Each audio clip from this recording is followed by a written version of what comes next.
Our warrior friend Barry has no idea what has happened.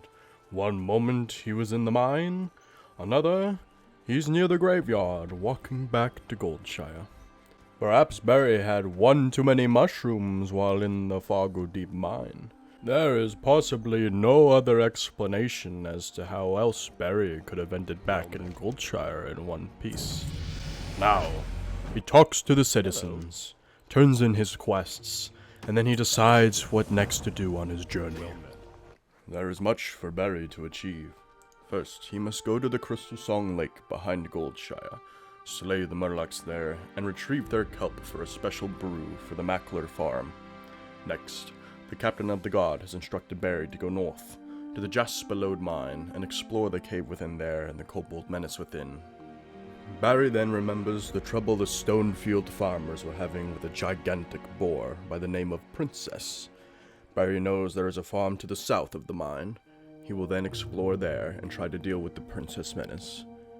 Once that is done, Barry will then head back to the road and meet up with Guard Thomas.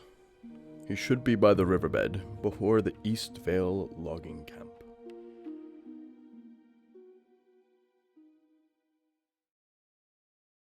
And that precisely is what Barry will do.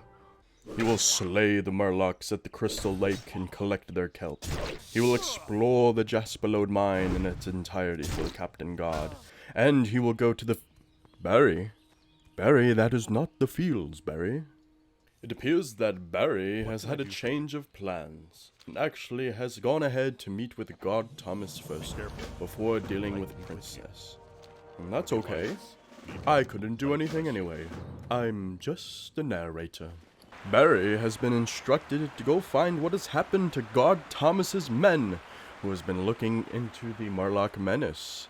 And thus Barry arrives upon a pile of mushy, dank, musty meat, and confirms it is one of the lost gods.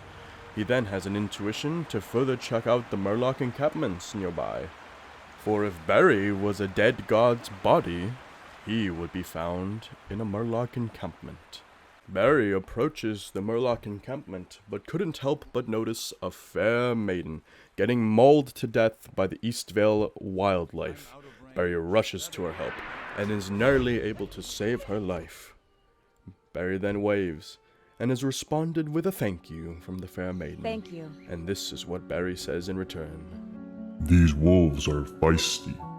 Stay safe out on these parts. Barry then hopped away, not even awaiting a response from the fair maiden. Do not let Barry's voice fool you, for he is a little shy in these circumstances. He is just happy to have helped, and hopes to see the fair maiden again in the future. Barry finishes his encounter with the wolf, and then turns around to see the maiden one more time, in hopes to strike a conversation, for he is happy to have...